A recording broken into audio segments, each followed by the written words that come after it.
Bien, bonjour le Béarn et bienvenue à tous pour cet atelier. Nous sommes ici dans une ville exceptionnelle avec son château qui prend pleinement la dimension historique de siège des souverains de Navarre au XVIe siècle.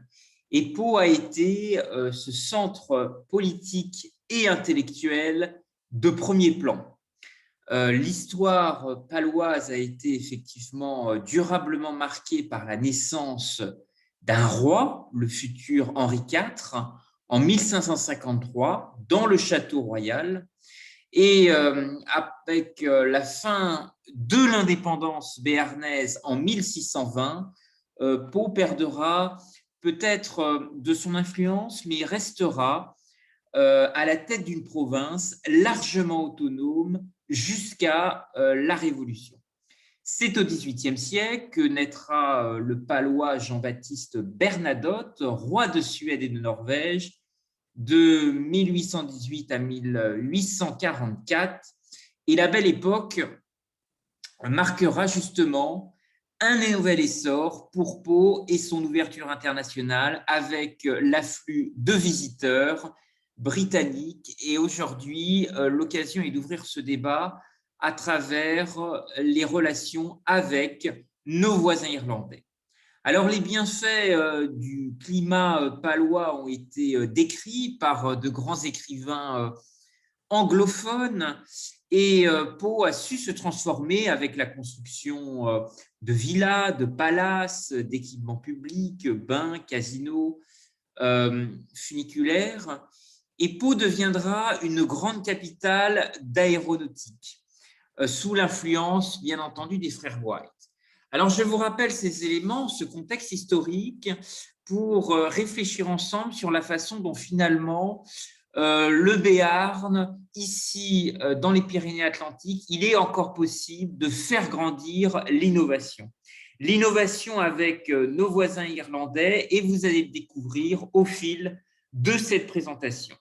Elle sera aussi déclinée en anglais pour permettre la compréhension auprès de participants qui seraient anglophones. Alors, je tiens à remercier l'ensemble des participants d'avoir répondu à cette invitation. Je vous propose, pour explorer ce sujet, d'abord un petit détour historique, en nous replongeant dans les chemins de mémoire et le rayonnement intellectuel de Pau, au-delà des mers et au-delà des océans, puisque cette ancienne principauté souveraine du Béarn a été extrêmement ouverte à l'Europe du Nord. Et on va réfléchir ensemble comment, avec l'Atlantique Nord et plus particulièrement avec l'île d'Émeraude, qui est l'Irlande, un pays dans l'Union européenne, dans la zone euro, comment il est possible, peut-être aujourd'hui, de recréer des passerelles. Pau a été bien entendu marqué par la réforme protestante, par ce courant qui venait d'Europe du Nord. Et plus tard, je l'ai mentionné en introduction, ce sont aussi des contacts avec des royaumes, avec des cités marchandes de la Ligue hanséatique et des compagnons d'armes de précisément la période napoléonienne qui rentreront dans la postérité en participant à plusieurs dynasties, Bernadotte en particulier pour ce qui concerne la Suède. Alors, le Béarn, effectivement, a beaucoup attiré d'aventuriers, je dirais d'aventuriers de l'esprit. Dans le berceau et dans la ville d'Henri IV, laboratoire avec son édit de tolérance, laboratoire d'idées, nous allons regarder ensemble comment créer des passerelles avec les côtes du pays du trèfle. S'ouvrir sur la mer, c'est s'ouvrir sur un vaste mouvement d'échange humain Et Pau a été, on l'a peut-être oublié, une terre extrêmement précurtrice d'un sport que vous connaissez sans doute et qui fait la fierté de la section paloise en Pyrénées-Atlantiques, c'est le rugby. Après Le Havre et Bordeaux, Pau est la troisième ville majeure à accueillir le rugby en France. Et le Stade palois a une histoire extrêmement riche depuis 1899. Et c'est un élément que je mentionne pour signaler les relations avec nos amis celtiques, avec les traditions qui sont aussi ces traditions sportives, qui sont bien entendu aussi extrêmement vivantes en Irlande. Et donc, ça montre aussi le lien que le Sud-Ouest peut également développer avec nos amis irlandais. Alors, il y a une ouverture avec l'Irlande et peut-être aussi avec ses diasporas. Je mentionne ici l'exemple de la diaspora irlandaise qui est une communauté d'investisseurs extrêmement présente toujours aujourd'hui à New York. Et le Béarn a bien sûr été extrêmement ouvert à des échanges avec l'ensemble des nations anglophones du Commonwealth. C'est la grande notoriété de ces villas anglaises du 19e siècle.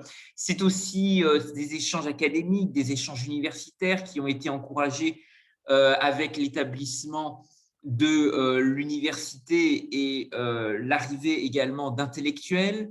Et c'est la possibilité aussi, après la chute de Napoléon, de pacifier les relations les échanges européens, les relations avec l'Europe du Nord. Et un autre élément qui va peut-être attirer et ouvrir les portes de la ville, c'est bien sûr ces temps pionniers de l'aviation.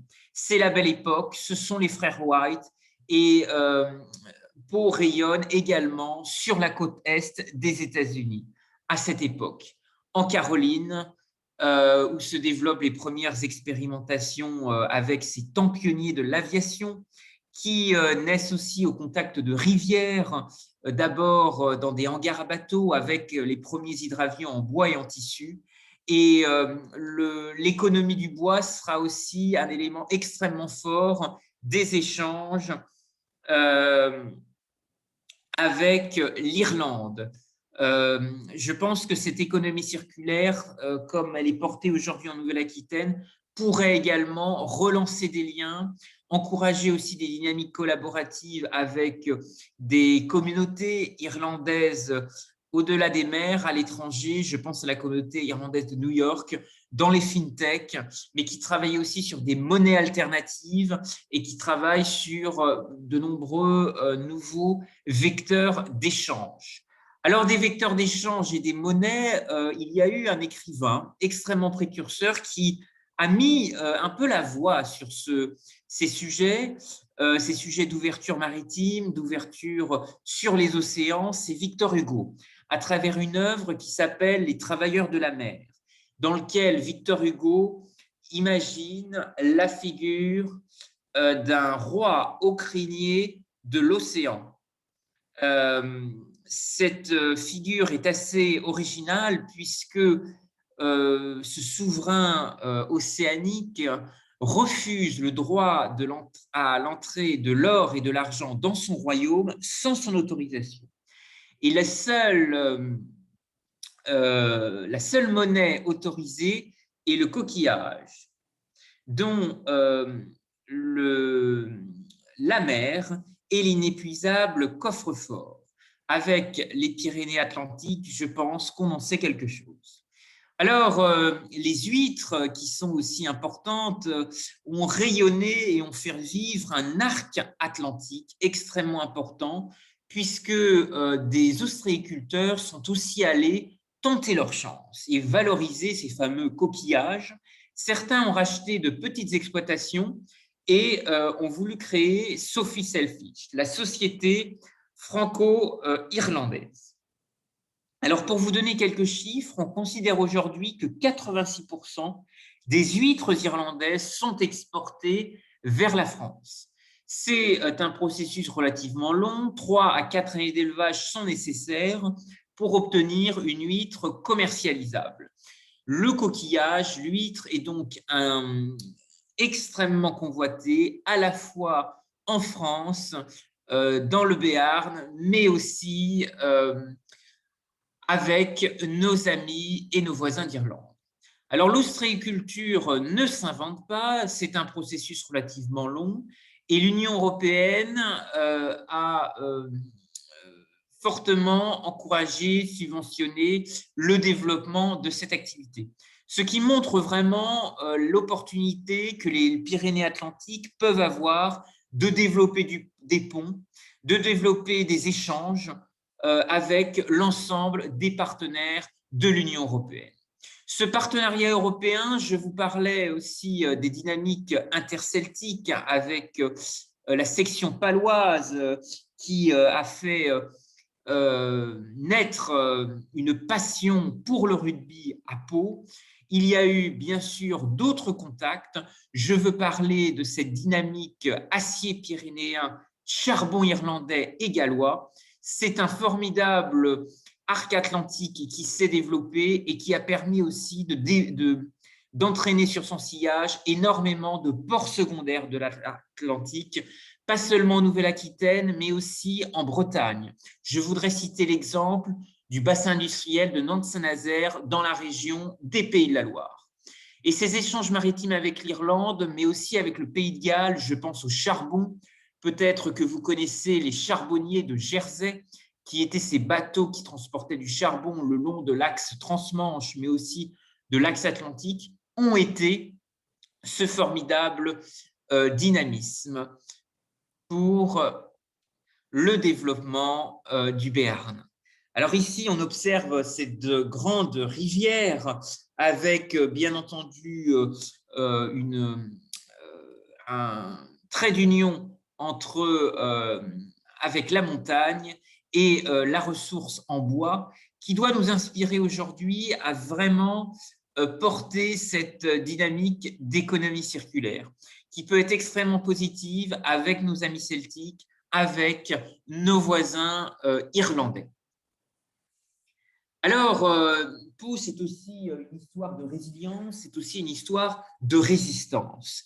Et je voudrais rappeler la contribution qui a été jouée, notamment dans l'ombre de la Free French Banking, cette banque de la France libre qui a permis de transporter des fonds, de transporter du courrier, qui encouragera particulièrement l'établissement des premières dépenses de guerre et des avances consenties par la Grande-Bretagne à la France libre lorsque, loin de Vichy, le général de Gaulle s'établira à Londres avec une constellation, un vaste réseau de résistance à l'aider à la fois dans la France occupée, mais également en territoire libre, avec des échanges au-delà des mers et au-delà des océans. Je voudrais aussi rappeler finalement le passage d'un écrivain en Nouvelle-Aquitaine qui a aussi beaucoup marqué les esprits. C'est un prix Nobel de littérature, c'est Samuel Beckett, qui a aussi beaucoup illustré les liens de solidarité qui se sont créés, et en particulier avec la Croix-Rouge irlandaise. Je crois que Samuel Beckett nous ouvre aussi une piste extrêmement intéressante à explorer pour constituer un bel écrin de solidarité et d'échanges collaboratifs, de partage avec le pays du trèfle. Alors aujourd'hui, le contexte du Brexit, le contexte des frontières que Pau connaît bien dans son histoire, revient sur l'actualité, puisque ce sont des ports qui s'interrogent sur la façon dont on peut reconnecter aujourd'hui de nouvelles autoroutes de la mer. Et il est vrai que les Irlandais, les transporteurs irlandais cherchent à contourner le Royaume-Uni pour entrer dans l'eurozone.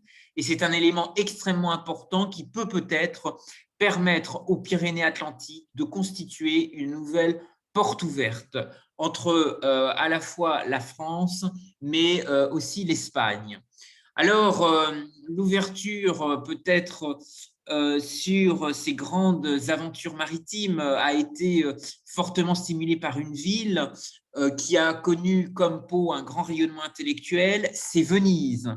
Venise qui a marché sur les traces de Marco Polo, puisque pour notamment développer son arsenal maritime, Venise a été la première place pour l'échange de parts dans des navires. Et les marchands du grand commerce y échangeaient des participations dans des galères divisées en carats et mises aux enchères, ce qui a permis un développement exponentiel de Venise. Alors, Venise, c'est aussi une histoire du commerce avec le Levant, avec les comptoirs de l'Empire ottoman, de la Sublime Porte. Et je voudrais rappeler un épisode qui a peut-être été oublié. Ce sont des cargaisons humanitaires qui ont été envoyées par le sultan à destination de l'Irlande pendant l'épisode qui a marqué la grande famine dans l'île d'Émeraude. Et voyez, ces cargaisons ont à la fois traversé la Méditerranée et ensuite l'arc atlantique, ce qui montre l'élan exceptionnel de solidarité qui peut exister entre les peuples et que nous avons à faire vivre dans la grande famille européenne. Un élément aujourd'hui important, c'est peut-être comment finalement il est encore possible de partager de la prise de risque et de l'inclusion financière. C'est un sujet qui revient à la table de grandes institutions multilatérales. Je pense en particulier à Christine Lagarde qui avait présenté en 2016 au Forum économique de Davos une étude qui venait de ses services au FMI et qui avait présenté l'impact profond des technologies blockchain sur l'économie mondiale et le pouvoir que celles-ci peuvent apporter pour renforcer l'inclusion financière. Un autre appel, c'est celui d'un diplomate qui, dans les colonnes du Irish Times, sous la plume de Jean-Yves Le Drian, a véritablement porté un plaidoyer extrêmement ambitieux. Ce plaidoyer, il apparaît sur l'affiche que vous avez ici. C'est un appel en faveur qui s'intitule France, you closest EU neighbor, France, votre plus proche voisin, et qui vise peut-être à recréer de nouvelles relations, de nouvelles passerelles d'échange avec notre voisin irlandais dans le contexte du Brexit, et de faire de l'arc atlantique une nouvelle porte d'entrée.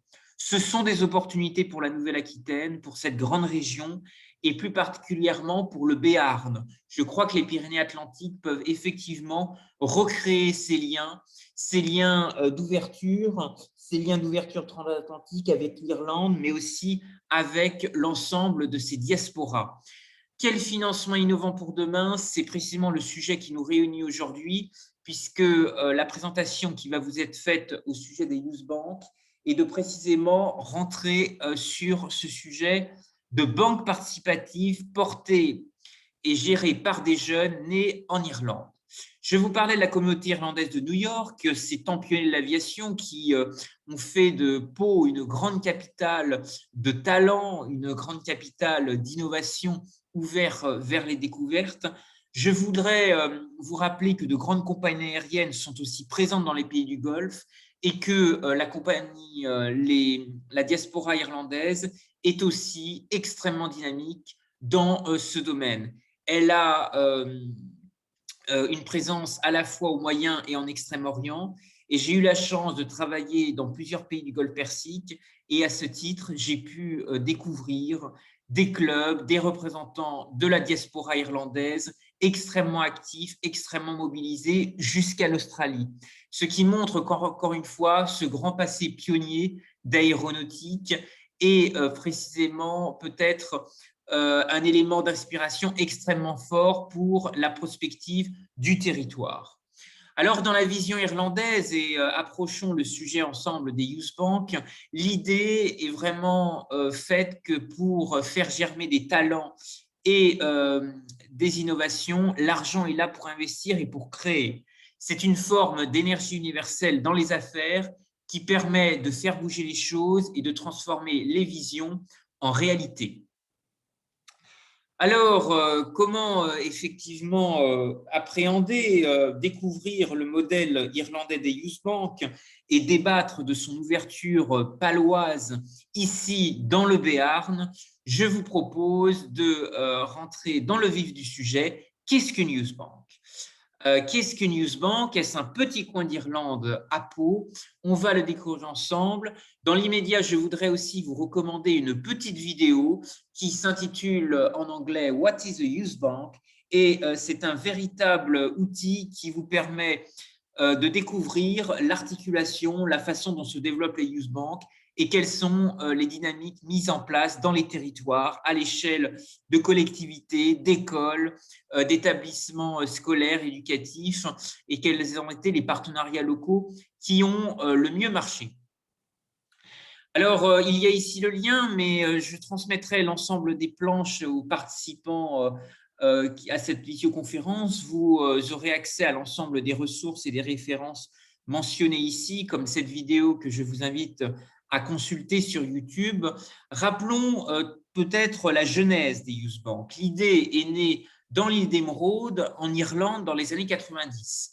5 organisations en charge de l'expression citoyenne des jeunes s'unissent et collectent des fonds à hauteur d'1 million de livres, à la fois pour porter des projets, mais ces derniers étaient uniquement portés par des jeunes avec une vocation citoyenne. C'était l'un des filtres et ces Youth Bank ont véritablement eu comme objectif d'être des banques participatives gérées par des jeunes entre 20 et 25 ans. Mais des référents plus âgés peuvent venir en appui. Ce qui montre effectivement l'ouverture qui pourrait se faire sur le territoire, peut-être en orientant aussi ce dispositif à titre d'expérimentation avec les missions locales, mais peut-être aussi avec l'enseignement supérieur. Et je pense en particulier à l'université. Les Youth Bank en Irlande, et ça fera le lien avec la ville d'Henri IV, ont eu une intuition exceptionnelle qui a été de faire en sorte que des facteurs de paix prévalent sur des facteurs de guerre et créer cette nouvelle génération de Merchants of Peace and Prosperity, ces marchands de paix et de prospérité, et donc véritablement œuvrer en faveur du dialogue, des cultures, mais aussi des communautés. Et donc, le dispositif de Youth Bank, cette banque participative portée par des jeunes pour des jeunes, a pour objectif de réconcilier des catholiques et des protestants. Et ça a été une contribution souvent oubliée dans le processus de paix à travers les accords du Vendredi Saint. Je pense que Pau pourrait en France être un formidable laboratoire au regard de son histoire liée à la réforme protestante, lié aussi à la résilience de la ville, qui a su en permanence innover, qui a su en permanence se réinventer dans des périodes de crise, dans des périodes de mémoire des conflits.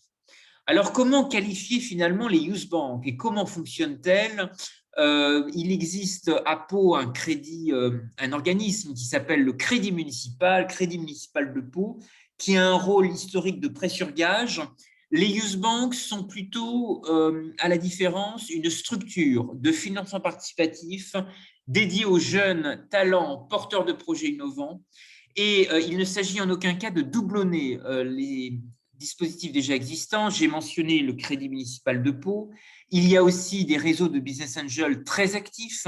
Il y a également de nombreux acteurs qui existent, structures philanthropiques, associations, des banques dans le secteur mutualiste, dans le secteur coopératif, des structures type Rotary, Lions Club qui aident déjà des projets portés par des jeunes, et enfin de nombreux dispositifs d'appui à l'innovation, publique ou privée, sans oublier le rôle des collectivités. Les Youth Bank se veulent vraiment complémentaires de tout ce qui existe déjà et se proposent d'être une véritable porte d'entrée pour encourager la création de valeur des jeunes générations. Il s'agit, à l'image des jeunes chambres économiques, de se former par l'action. Un autre élément qui permet de bien saisir en quoi les youth banks sont une piste de réflexion menée en complément de l'action conduite par les acteurs territoriaux et européens. Il y a principalement 5 missions qui structurent les youth banks. D'abord, vous l'avez bien compris, c'est la mise en relation entre des jeunes talents porteurs de projets innovants et des investisseurs locaux. Après, si certaines youth banks telles qu'elles sont déclinées sont un peu plus solides dans leur structure, elles pourront aussi proposer une aide financière avec une commission d'attribution de ces financements qui sera véritablement construit par les jeunes, qui vont construire leur propre doctrine d'investissement. Il est possible également pour les youth banks d'être un véritable incubateur de l'engagement et d'offrir en fait des ressources, des liens qui pourraient justement aider. C'est à la fois des conseils personnalisés, des orientations vers des organismes, la mise en relation avec des mentors, des parrains, si le mécénat financier n'est pas tout à fait est un peu plus lourd à activer, il y a aussi un peu plus simple le mécénat de compétences. Et donc, la Youth Bank se veut davantage un lieu de ressources qu'un fournisseur de ces conseils, car les dispositifs sont déjà extrêmement nombreux. Enfin, une action de sensibilisation importante auprès des écoles, les lycées, et je pense qu'aujourd'hui, une ouverture pourrait aussi se faire en direction des universités. L'entrepreneuriat des jeunes et ses besoins est un sujet qui foisonne, qui suscite également de nombreuses études sociologiques. Ce qui est intéressant, lorsque des études en particulier ont été réalisées sur ce financement par la foule qu'on appelle le crowdfunding, on a remarqué que 39% des crowdfunders se disaient certes intéressés pour participer financièrement à des plateformes, pour aider des projets, mais voulaient en fait aller beaucoup plus loin et y participer en termes de conseils, ce qui montre peut-être d'autres chaînes de valeur à trouver, d'autres dynamiques collaboratives pour des jeunes pousses technologiques, des pépites béarnaises, des acteurs du territoire qui auraient de nouvelles idées sur l'économie circulaire, sur la blue economy, l'économie verte, les nouvelles technologies. Et c'est peut-être ça qui pourrait aussi être extrêmement positif, stimuler le capital humain béarnais. Alors, il y a aussi des données un peu plus larges qui ont été réalisées par l'INSEE sur l'entrepreneuriat des jeunes et des besoins. On considère aujourd'hui que 50 à 60% des jeunes béarnais ont l'intention de créer une entreprise. C'est un élément extrêmement important qui peut effectivement pousser des acteurs à accompagner ces jeunes en quête de prestations de conseil. Ce qu'on observe aujourd'hui, c'est qu'il y a 3 principaux freins majeurs. D'abord, le manque de communication et en particulier l'essoufflement, le manque de dynamisme que ressentent les jeunes vis-à-vis des circuits bancaires classiques. Enfin, on observe un manque de transition expérientielle entre l'âge adulte et la période de fin d'études et l'adolescence. Et troisième faiblesse, talon d'Achille, c'est le manque de moyens financiers comme principal handicap à la concrétisation d'un projet de création.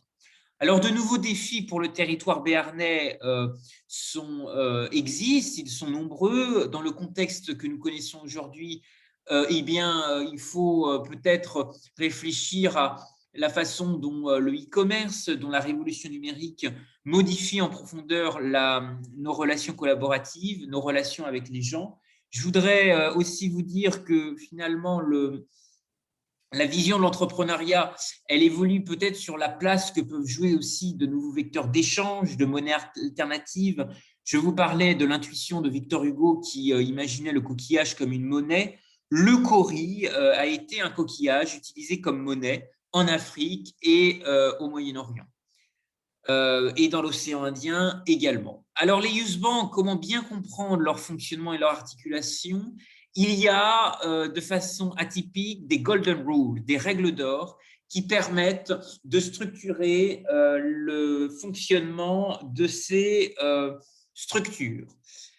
Ces golden rules, il serait un peu long à tout énumérer, mais je vous propose de retenir les principales. Il est important de bien considérer que les youth banks doivent être gérés et créés par des jeunes. C'est un élément fondamental, même si des coachs, des tuteurs, des entrepreneurs pourront aussi les aiguiller, les accompagner, mais sans jamais les influencer. C'est l'exercice extrêmement délicat et c'est ça l'innovation des youth banks en termes de design social. C'est la gouvernance qui est extrêmement novatrice.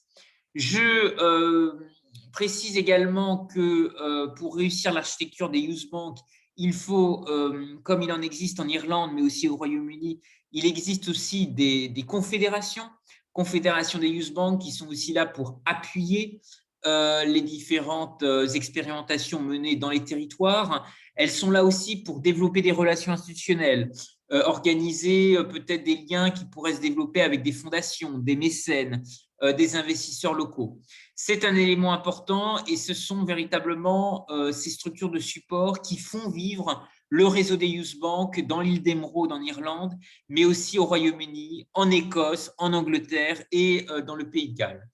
Donc, c'est peut-être un élément extrêmement important pour réfléchir à l'alchimie qui pourrait fonctionner dans le Béarn.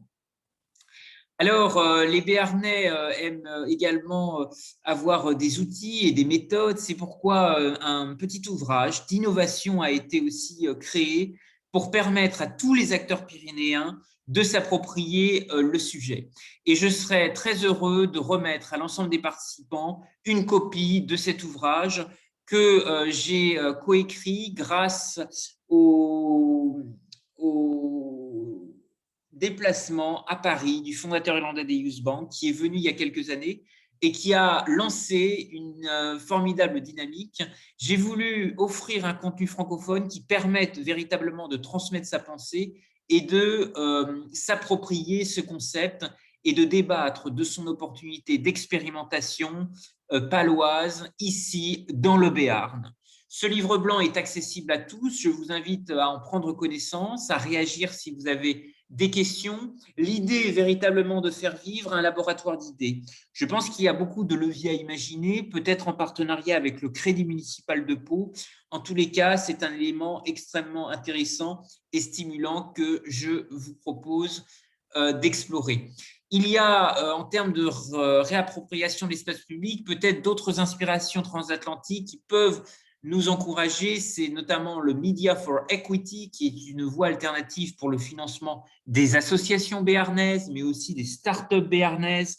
Et ça, je crois que c'est peut-être un lien. Vous avez ici l'exemple en photo d'un arrêt de bus décoré. À l'échelle de l'Hexagone, ce sont plutôt des acteurs comme JC2Co, mais aussi les aéroports qui pourraient justement être des vecteurs et des pionniers. Je vous propose de découvrir et de défricher ensemble ce laboratoire d'idées, de réfléchir à des financements innovants. Alors, quelques outils numériques sont aussi mis à votre disposition si vous souhaitez faire vivre ce débat.